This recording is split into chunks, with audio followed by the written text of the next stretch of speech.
nuevo programa de Bodegas con la Bruja Vili, en la emisora Welcome Televisión, que, como sabéis, es una emisora que da la bienvenida a tus programas favoritos. Os invito a quedaros con nosotros para compartir juntos todo lo que encierra cada copa de vino que arrancamos.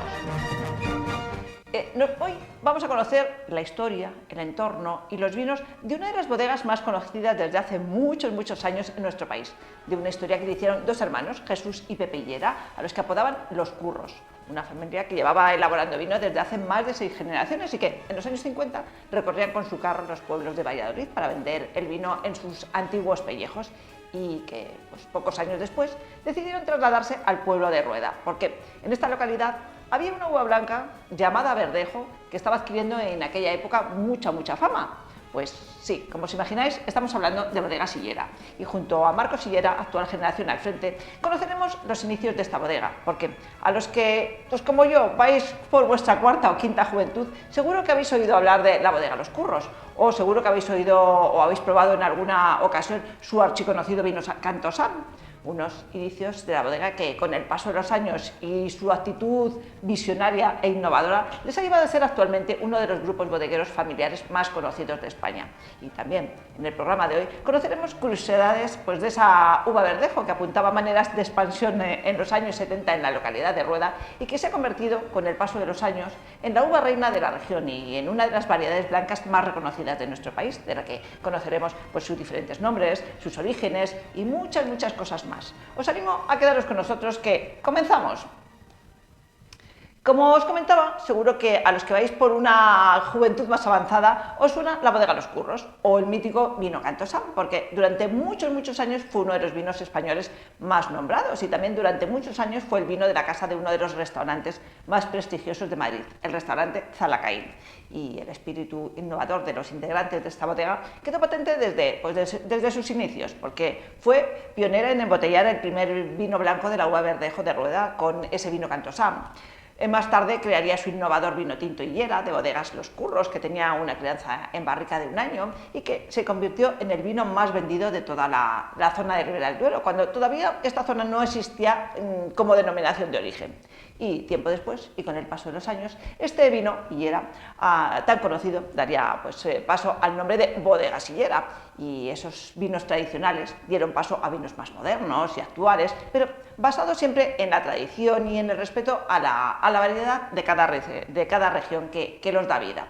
Pero su historia comenzó con una variedad blanca, que era de la localidad vallisoletana de Rueda, y que comenzaba a despuntar fuera de sus fronteras, y que, se la llamaba cepa del Madrigal, la llamaban verdal del país e incluso botón de gallo blanco, pero el nombre por la que más se la conocía y se la conoce en la actualidad es como Verdejo, por el característico color verdoso de su piel. Una uva cuyo origen en nuestro país se remonta a los siglos XI y XII, cuando los magrebíes la introdujeron desde el norte de África, y con esta uva durante siglos se elaboró también el tradicional vino dorado, que llevaba una crianza oxidativa, porque lo conservaban en damajuanas o lo que son los depósitos de cristal, que estaban expuestos a la intemperie, para conseguir, con los rayos del sol y los cambios de temperatura, esa oxidación del vino. Una tradición y una elaboración que, por suerte, algunas bodegas siguen llevando a cabo hoy en día. Y a mediados de los años 70 se comenzó a dar el valor que merecía esta variedad, y se inició el despuntar de la Verdejo y a ser muy reconocidos los vinos de Rueda con esta variedad. Y desde aquí os voy a intentar transportar a los lugares que dan vida a estos vinos del Grupo Hillera, desde la región vitivinícola de Rueda, con su cultura del vino en cuevas, hasta la región de Ribera del Duero, con su entorno entre castillos medievales. Imaginaos, si nos trasladamos a la región vallisoletana de Rueda, descubriremos que bajo nuestros pies existe otra ciudad subterránea, con kilómetros y kilómetros de galerías que llevan a las incontables bodegas excavadas a mano y unidas entre sí, y que se construyeron entre los siglos XIV y siglo XVII para guardar el vino y que reposase a una temperatura constante para más tarde venderlo y consumirlo. Y Bodega Sillera cuenta con un conjunto de bodegas subterráneas del siglo XIV y XV, en el que, si nos sumergimos en su ciudad subterránea, nos adentraremos en un entramado de 2 kilómetros de laberínticos túneles donde se entrelaza la cultura del vino con la mitología griega, a través de la leyenda mitológica del Hilo de Ariadna. Una fusión de culturas que finaliza en su gastrobodega, disfrutando de la magnífica gastronomía que lleva a cabo el prestigioso chef Martín Berasategui. Y Si nos dirigimos a la región de Ribera del Duero, donde nace Subivaltus, el escenario es totalmente diferente, porque aquí nos situamos en un entorno de castillos medievales, porque estamos frente al castillo de Peñafiel y el de Curiel del Duero, en un entorno natural que es refugio de aves, y así podemos observar a águilas, a buitres, a cucos y bueno, y a diferentes aves que sobrevuelan los viñedos. Unos viñedos que están plantados en vaso, porque su edad va desde los 50 a los 100 años. Y para hablarnos de las bodegas del Grupo Illera y de su historia, tenemos a Marcos Illera, actual generación al frente de este grupo familiar bodeguero. Marcos, bienvenido al programa. Hola Viri, muchas gracias por tu introducción y encantado de estar contigo y compartir con todos tus, no sé si decir, oyentes, televidentes o con todos tus seguidores. Encantado de compartir y contar un poquito lo que somos y lo que hacemos. Pues yo, un placer volverte a ver. Y además, Marcos, vuestra historia comienza con Bodegas Los Curros y vuestro, bueno, como ya he dicho, vuestro mítico vinos Cantosam. Pero según me contó tu padre, ese nombre de Cantosam fue un error de imprenta. ¿Es así? ¿Cómo comenzó vuestra historia? Bueno, mi hermano y yo somos la sexta, quinta, sexta, séptima, no tenemos una referencia clara, pero sabemos que el abuelo, mi padre, su abuelo, el bisabuelo, el tatarabuelo, todos hacían vino. Era la familia bodeguera porque les tocó ese papel. El vino era parte del alimento de Castilla. Bueno, de hecho, había más gente que bebía vino que agua. Entonces, mi familia, mis ancestros, elaboraban vino y lo vendían en pellejos de cuero, en un carro con una mula, en los pueblos de la parte sur de Valladolid. Esto fue hasta los años 60 o así, a finales de los 60, cuando empiezan a embotellar ese blanco que elaboraban en la parte sur, la parte de Fuente del Sol, Madrigal de las Altas Torres, que es de Ávila, y todo eso. Entonces, a finales de los 60 se vienen aquí a Rueda, donde estamos ahora, yo creo que buscando la carretera, porque era una carretera nacional, que era una carretera importante, un nudo de comunicación que atravesaba desde Madrid hasta Galicia, y dijeron, vamos aquí a sentarnos. Buscaban la materia prima, el blanco, y lanzan uno de los, no sé si decir el primero, uno de los primeros verdejos, blancos verdejos modernos de Rueda, porque como bien has anunciado antes, los vinos que se hacían antes en Rueda eran vinos que salían como mínimo con 2 años en la bodega. Vinos blancos como mínimo con 2 años de crianza en la bodega. Luego estaban todos los vinos dorados, todo lo que llamaban los finos de aquí de Rueda, y salió Cantosán, como has dicho, que fue una de las primeras marcas modernas de lo que entendemos ahora un blanco moderno, fresco, afrutado, más pálido de color, de aquí de Rueda. Y bueno, pues así fue la primera marca, el origen, y de hecho, como también has anunciado muy bien, está muy bien documentada. Yo te he visto unas cuantas veces. Bueno, pues de hecho, la marca primera era Cantosal, con L, que es un pago de cantos. Sabes que aquí en Rueda los suelos son suelos que tienen la base de caliza, luego tienen arena y arcilla y arena, y arriba del todo, en la superficie, tienen canto rodado. Entonces era un pago que había mucho canto y se llamó Cantosal. Pero lo mandaron en el año 72, parece, o bueno, 70 y alguno, lo mandan a un concurso a Milán de vinos y ganó la gran medalla de oro, diploma de honor, y los italianos, en vez de poner Cantosal con L, pusieron Cantosán con N. Y dijeron, pues bueno, pues Cantosán, que nos da igual. Y se quedó con Cantosán. Además, yo por las veces que he ido y por lo que os conozco, también vuestra historia se basa en la superación, en la inquietud, en abrir nuevos horizontes, en realizar nuevas elaboraciones. Es decir, siempre dar un poquito más, ir más allá, ¿no? Y con esas inquietudes, pues fuisteis, pues como tú has dicho, los primeros en embotellar un verdejo de Rueda, fuisteis pioneros en elaborar un vino tinto Illera con crianza en Ribera del Duero, que en aquellos tiempos Ribera del Duero era una gran desconocida, ¿no? El Illera, tinto Illera, se hacía en Rueda. Bueno, de hecho, se hacía y se sigue haciendo en Rueda. Lo que pasa es que traemos la uva de Ribera del Duero y uva de Toro. Entonces, estas dos zonas, ese fue el primer tinto Illera que nació en el año 82, el año que se creó la Ribera del Duero, era un crianza del 80. Porque, como bien dices, toda la vida hemos tenido, no sé si se puede decir, el culo inquieto, y hemos sido bastante innovadores. Pues están con el blanco y mi padre Jesús y mi tío Pepe, que tiene 3 botellas ahí delante, ellos querían hacer algo más. Empiezan a elaborar un vino tinto, tienen un amigo riojano que se llama Ramón Martínez Palacios, que ahora es socio de la bodega, era muy amigo de mi tío Pepe, había estudiado junto con él enología en la Escuela de la Vid y el Vino de Madrid.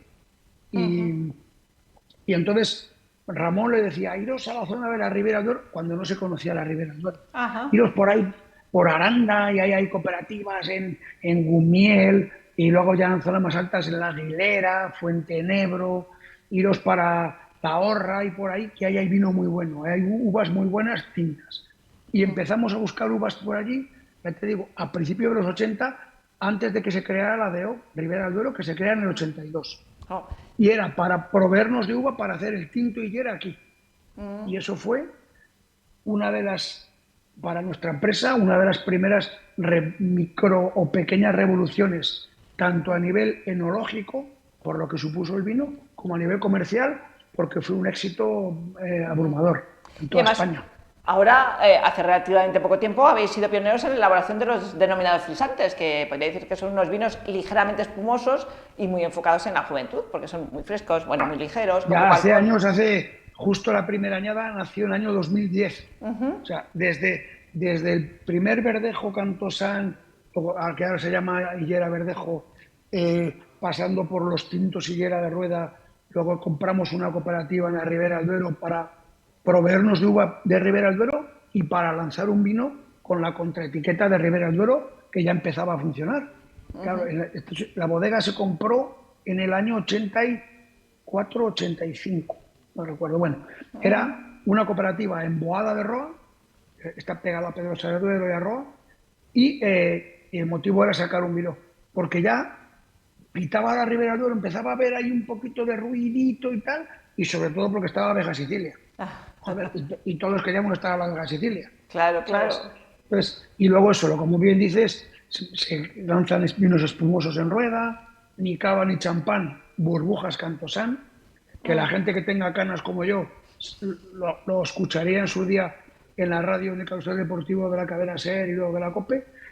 Y bueno, pues como te decía antes, siempre muy culo inquieto y hacer cosas. Y sale, estamos en el año 2008, 2009, España una crisis gorda, financiera, que luego se traslada al tema inmobiliario, que luego se traslada al tema social.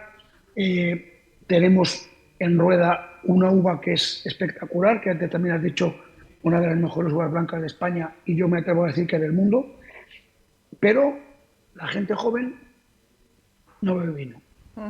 Observamos que hay gente joven que bebe Lambrusco más caro que una botella de un blanco verdejo de rueda. Y entonces dijimos, hay que sacar algo que guste a la gente joven, esa gente que bebe Lambrusco, que entre nosotros es bastante malo. Así, en general, ¿eh? Hay cosas mejores, pero en general, bueno. Entonces, hay que hacer algo bueno para que esta gente joven que no bebe vino se arranque a beber un vino. Y bueno, con Roberto García, que era nuestro compañero que falleció el año pasado, director comercial, y Ramón, empiezan a discutir, a ver qué hacemos. Venga, tenemos que hacer algo que sea parecido a lo que aquí en Rueda llamamos chichorra. Chichorra es el mosto que está fermentando en el depósito cuando es medio mosto, medio vino, que tiene carbónico, que sabe a mosto, a zumo de uva, que está riquísimo. Y bueno, pues buscando levaduras, buscando tal, sacamos el Higuera 5.5 en el año 2010. La primera partida fueron 20.000 botellas, un poco experimentales, a ver qué hacíamos, no hacíamos, y de repente el año pasado, que fue el año 2023, cerramos con 1.800.000, fue de 13 años. Creadores de la categoría, cuando tú lo vas a Carrefour, a Corte Inglés o a cualquier tienda y tienes tu sección de Rioja, tu sección de Ribera del Duero, tu sección de Rueda o Albariños y una parte que pone frisantes.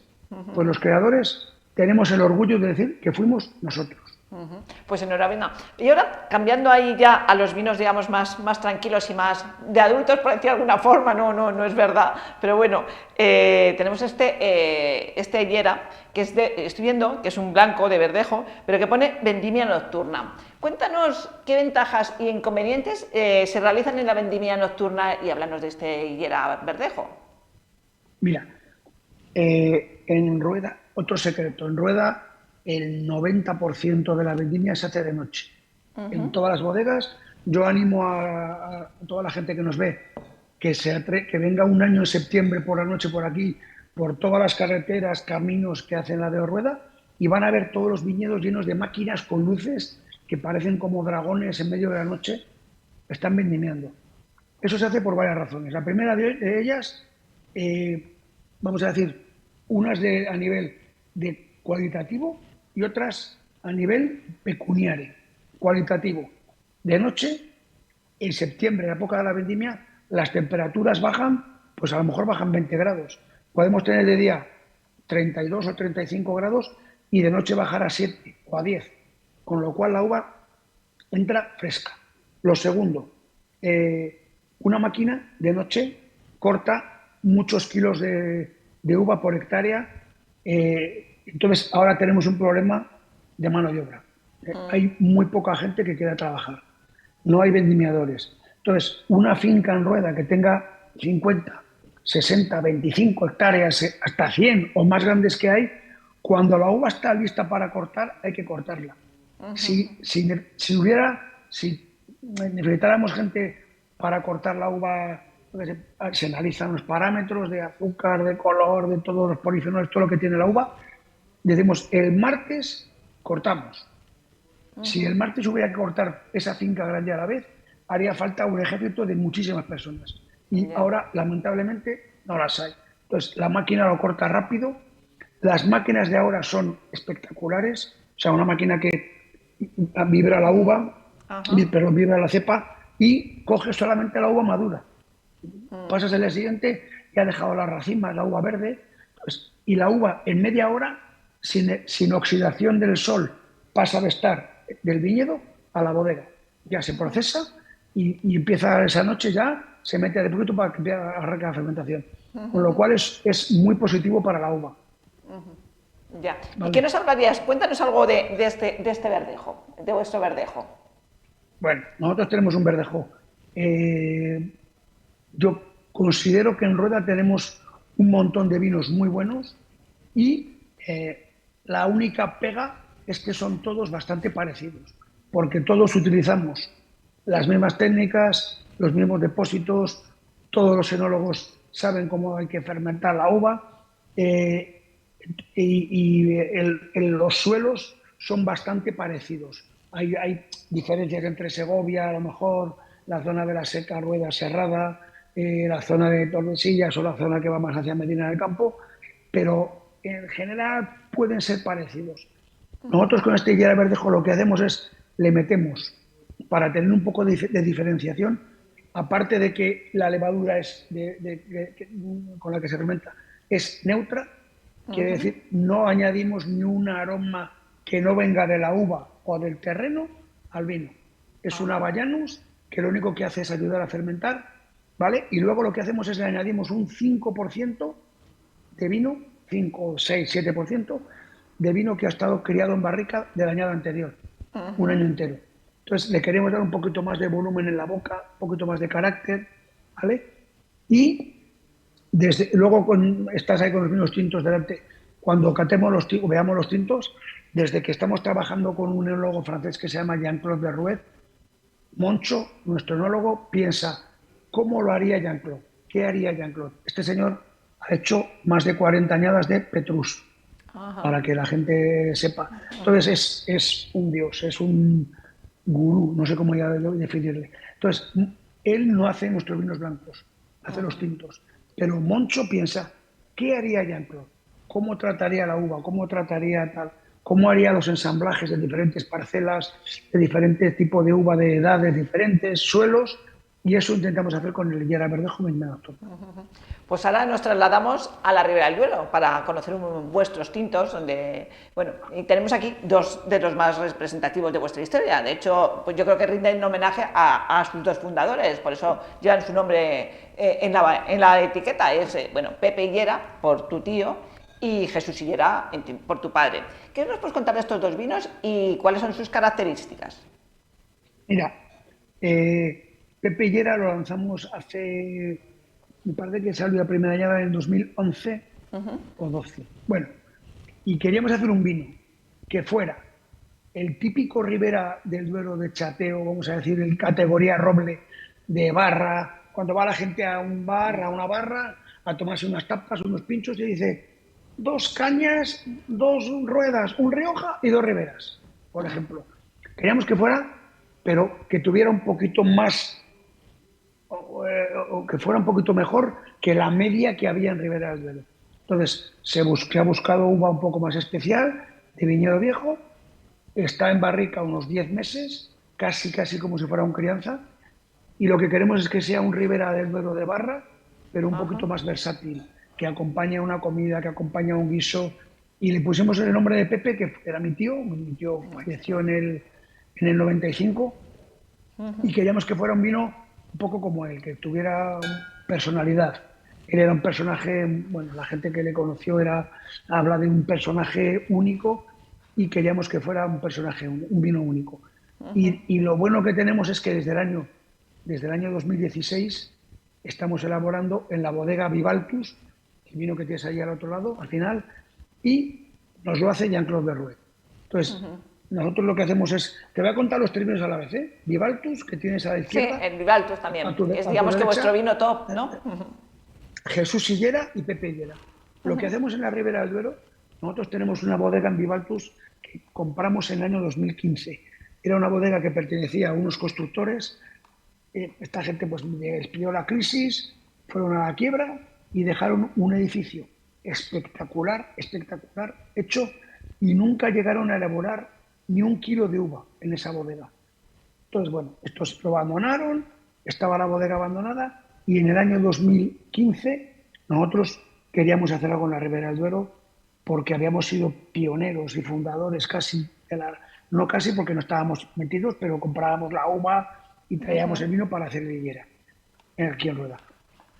Teníamos una espina clavada conociendo los terrenos, los suelos, parcelas de diferentes viticultores, de orientaciones, de viñedos viejos de la Ribera, no éramos nadie en la Ribera.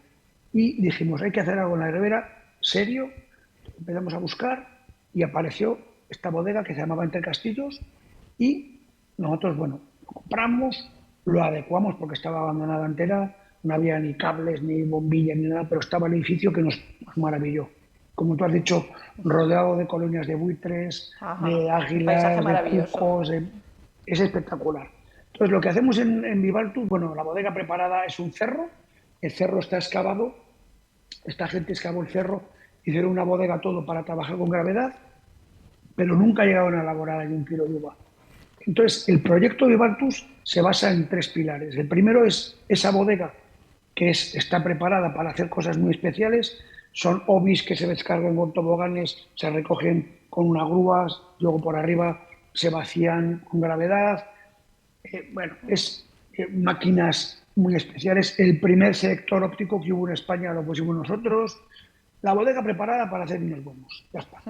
Segundo, lo que tenemos es, no sé si decir los mejores, pero seguramente de los mejores viñedos de la Ribera del Duero, porque trabajamos con viticultores de antiguas cooperativas y de antiguos Viñedo inseminares viejo, ¿no? particulares, 100 años, 110 años, 90 años, en muchos pueblos, Fuentenebro, La Aguilera, Gomiel de Izán, Gomiel de Mercado, La Horra, Roa, Pedrosa, Peñafiel, Curiel de Duero, viñedos muy espectaculares y muy especiales.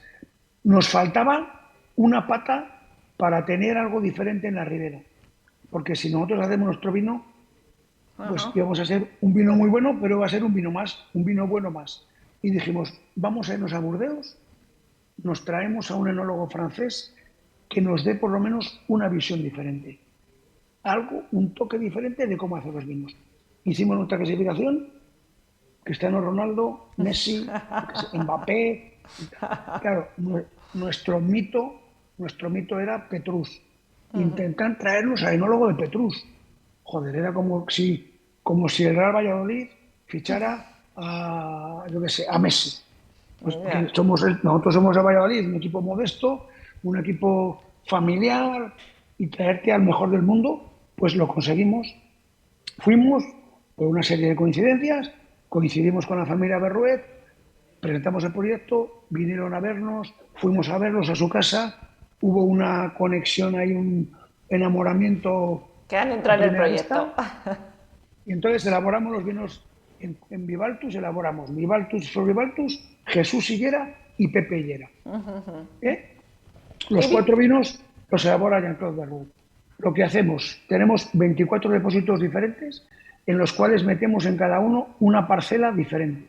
En el primero, imagínate, viene Fuentenebro, viñedo viejo, que se llama Horno Grande, que tiene 110 años, que es un suelo arcilloso con granito disuelto y demás. En el número 2 viene Fuentenebro, un viñedo un poco más joven. En el número 3, yo qué sé, La Horra, lo vinificáis por viñedo de separado suelo de todo. acá y tal.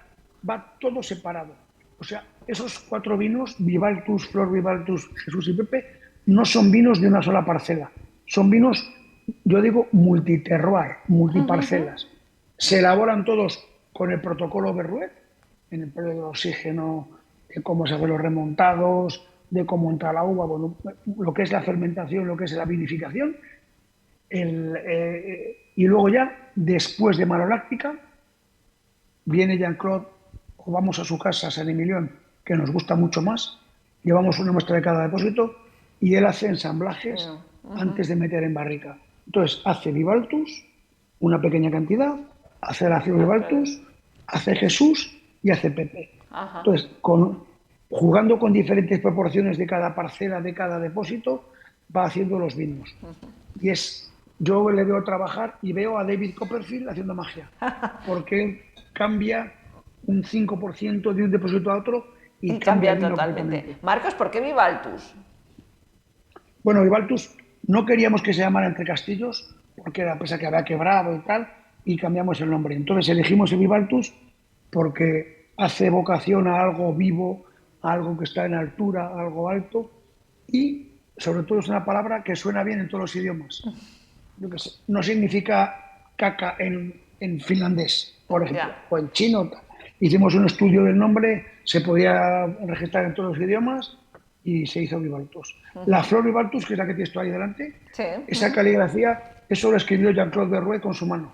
La palabra la flor la ha hecho él Ah, con su mano sí, sí, y sí. queríamos que fuera como el vino de entrada de Vivaltus, un poco como hacen en Francia Mira, con el mira, para primer que se vino, vea. el gran vino y el segundo vino, algo parecido, ¿vale? Entonces tenemos Vivaltus y Flor Vivaltus y bueno, estamos encantados. Lo Pues vendemos todo en Burdeos, en la Place de Bordeaux, sistema de fan- negociantes y demás. Y bueno, Jesús y Pepe son los vinos que tenemos para España y para todo el mundo, que son los hermanos de Vivaltus y Flor Vivaltus. fantástico. Pues a ver, Marcos, ya estamos finalizando el programa, pero sí, antes de terminar, no me gustaría irnos sin hablar de enoturismo, porque vosotros organizáis una de las actividades enoturísticas más demandadas de nuestro país y es el hilo de Adriana. Voy a Marcos, echar una aunque copa ya... Ah, mira, para brindar. salud. Me encantaría tener una Es copa y para brindar contigo. Marcos, aunque ya he hablado un poco de, bueno, he hecho un poco de spoiler de lo que podemos encontrar allí, me gustaría que nos hablases de vuestras actividades de enoturismo y de ese, bueno, magnífico gastrobar, donde la gastronomía creada por el chef Martín Berasategui, como he dicho antes, la verdad es que hace las delicias de nuestros paladares. Háblanos un poquito de ello. Mira, nosotros tenemos una bodega, la que empezó mi padre con mi tío en los años 60 y tantos, 70, cuando vinieron de Fuentesola aquí a Rueda, y eran unas bodegas subterráneas pequeñitas y ahí fermentaban el verdejo o lo guardaban porque la temperatura era igual todo el año, unos 13 o 14 grados. Entonces hemos ido comprando, como está todo, como he dicho antes, esta rueda todo minado de bodegas subterráneas, comprábamos una bodega, tirabas una pared igual y aparecía otro cañón, o comprabas una bodega que estaban unidas, estaban separadas por una pared, bueno, y hemos ido creando un recorrido de bodegas subterráneas de más de 1 kilómetro en el subsuelo de Rueda. Es una maravilla, doy fe de Eh, ello. es un laberinto, es un laberinto. Entonces, bueno, un amigo que nos ayudó a darle un pequeño contenido, se llama El hilo de Ariadna, haciendo una analogía entre los pasajes y los personajes que aparecen en el mito del Minotauro de Creta, el dios Minos, Ariadna, el Minotauro, la isla de Naxos, Dédalo, su hijo Ícaro. Bueno, todos los personajes que aparecen están asociados con un tipo de vino. ¿Vale? Y hay un recorrido laberíntico por la cueva, se va entrando, es muy bonito. Bueno, ahí teníamos tradicionalmente un comedor que era para uso privado, vamos, de clientes y de amigos, pero eso fue creciendo y ya en el año 17, por ahí. Es que con la pandemia me pierdo. Bueno, hicimos una especie de restaurante para grupos cuando venían, se hacían unas chuletillas a la brasa, se hacía un guiso y tal, y bueno, gustaba mucho. Entonces, bueno, llega la pandemia, lo cerramos y dijimos, o se hace algo bueno y bien hecho o no se abre. Entonces, bueno, la casualidad, vino por aquí Martín Berazategui con otro amigo eh, y vio la bodega, se quedó enamorado de la bodega. Sus palabras fueron, esto es un Ferrari, le falta el motor, entonces hay que poner un motor que era la cocina. Y a raíz de la experiencia con Jean-Claude Berruet, que puedo considerar número uno del mundo a nivel enológico, dijimos, tenemos que juntarnos con gente buena porque te juntas con los mejores y salen cosas muy Claro, buenas. fantásticas. Entonces, con Martín nos asesoró de cómo hacer una cocina y tal. Hicimos la inversión de la cocina y llevamos 2 años trabajando con él en el restaurante. Y estamos encantados. Pues, Se vienen grandes cosas. Espero algún día ser reconocido por eso que brilla en el cielo de noche. No, no voy a decirlo, no sé qué se estropee, pero la cocina es espectacular. La gente que viene a hacer la visita, toda la experiencia, de lo que es el recorrido del hilo de Ariadna, visitar bodegas históricas de Rueda y acabar con una comida Berasategui, la gente sale encantada. Entonces, animo a toda la gente, estamos a un hora y poquito de media de Madrid. Madrid, que una excursión de un día es precioso. Venid a vernos, venid a ver la bodega, probar nuestros vinos y si queréis comer en Martín, pues coméis en la primera gastrobodega de Martín Berasategui. Pues yo desde aquí también os animo, yo lo conozco y además me parece una actividad magnífica porque además fusiona gastronomía, fusiona cultura, fusiona mitología griega y fusiona el vino, con lo cual es una experiencia yo creo que maravillosa. Y ahora sí, que hemos llegado al final del programa y como aquí pues desgraciadamente no tenemos ni gastronomía ni mitología griega, pues la opción que tampoco está nada mal, es armonizar el vino con la música. Marcos, dinos la música que armoniza con tus vinos y dinos el porqué. Pues es que hay mucha música y muchos vinos. Es que una vez me preguntaron en un periódico, un artículo, una entrevista, ¿cuál es el mejor vino del mundo? Y dije, joder, qué pregunta más difícil. Complicado. Es que el mejor vino del mundo sería de estúpidos decir un solo vino, con la Claro. cantidad de vinos tan buenos que hay. Pero en este caso, como había que elegir una canción, Tenías que he elegir una. elegido una de un grupo que me gusta mucho, que es Dire Straits, porque fue mi primer CD que me compré siendo adolescente, un disco de Dire Straits, y he elegido Love Over Gold, bueno, porque es una música que creo que marida perfectamente con nuestros vinos, tiene puntos álgidos, puntos más suaves, tiene puntos de relajación así, tiene puntos más íntimos, tiene puntos... es una canción muy larga y es muy bonita, que animo a toda la gente que nos ve a que la busque y la escuche.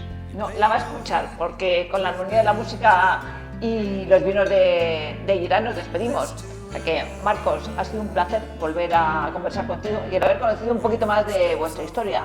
Dale un besazo grande a tu padre y yo os digo a los que aquí tenéis vuestra casa para cuando queráis volver. Y tú aquí tienes la tuya para cuando quieras volver. Pues muchísimas gracias, Marcos. Nos despedimos ya, pero os esperamos el próximo martes a las 12:30 de la mañana para explorar, para visitar y para teletransportarnos pues donde el vino nos lleve. Que tengáis una buena semana y sobre todo, que seáis felices. Venga.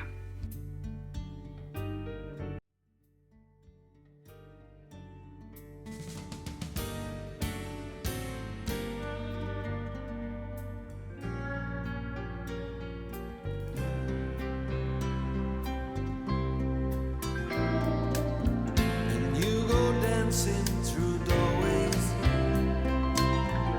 just to see what you will find.